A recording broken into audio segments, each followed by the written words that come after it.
আমাদের অতীত ইতিহাসকে স্মরণ করতে হবে, মনন করতে হবে এবং নমন করতে হবে। সেখানে দাঁড়িয়ে আজকে বাবা সাহেব আমাদের একটা জায়গায় এনে দিয়েছে। বাবা সাহেবের আগে এসেছিলেন ওপার বাংলায়, দ্বিদেন ওপার বাংলা হলেও সেটা অবিভক্ত ভারত ছিল।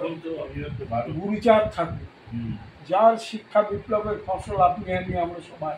তাই গুরুচাঁদ ঠাকুর দ্বিদেন টাইমে, আমাকে বলতে দিন, আপনার কথা শুনবো, আপনি প্রশ্ন করবেন। দ্বিদেন টাইমেতে যেখানে ইংরেজ শাসন, সেখানে গুরুচাঁদ ঠাকুর একক প্রচেষ্টায় 5% রিজার্ভেশন আদায় করেছিলেন for the development of the down trodden people, mainly Namasudra সম্প্রদায়। আজকে অবিভক্ত ভারতের বুকে ইংরেজের কাছ থেকে এইরকমভাবে একটা জিনিস আদায় কেন করতে হলো?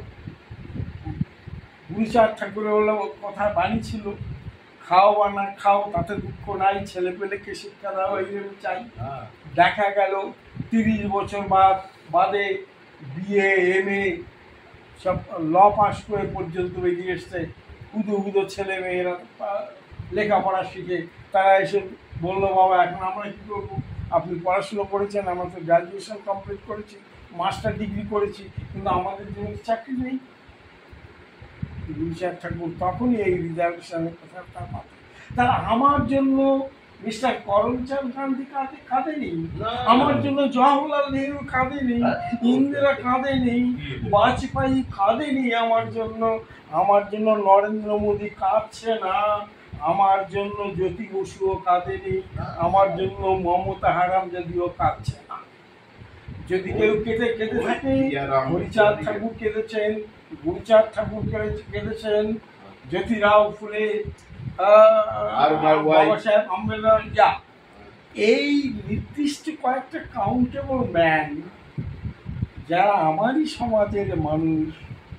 তাহলে দেখা যাচ্ছে আমার হয়ে এই মনুবাদীদের একজনও কথা বলেনি। আমার মানুষই আমার জন্য কেঁদে আজকে আপনাকে আমাকে এই জায়গায় এনে পৌঁছে দিয়েছে। সুতরাং আমি কোন রাজনীতি করব এটা আজকে বিশেষভাবে ভেবে দেখার দিন এসছে। জয় ভীম, জয় ভারত। যাক, আজকে আমরা কোন্নগরে অলোকবাবুর বাড়িতে এসেছিলাম। অলোকবাবু হচ্ছে ঠাকুরনগরের জীবনকৃষ্ণ বিশ্বাস, তার খুব নিকটাত্মীয় ভাইরা ভাই। আমরা বহুজন সমাজ পার্টি হুগলি জেলার পক্ষ থেকে তাকে পার্টিতে গ্রহণ করলাম এবং তাকে দায়িত্ব দেবে বিভিন্ন সময়ে আমাদের সভাপতি সুবীর কুমার রায়, আমাদের বরিষ্ঠ নেতা কালিদাস বারৌরি আছেন আমাদের মধ্যে ব্রিজনন্দন প্রসাদ। ধন্যবাদ আজকে সবার আলোচনার জন্য। একদম একদম। হ্যাঁ, কিন্তু উনি বুঝতে পারেননি যে মুসলিমরা যে এত বড় বেঈমান।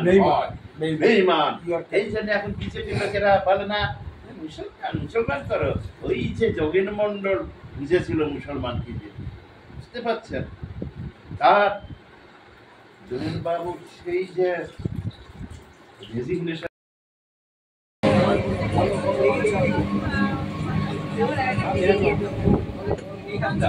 এই হাতটা দিয়ে ভালো লাগবে না, এরকম এটা ভালো লাগবে।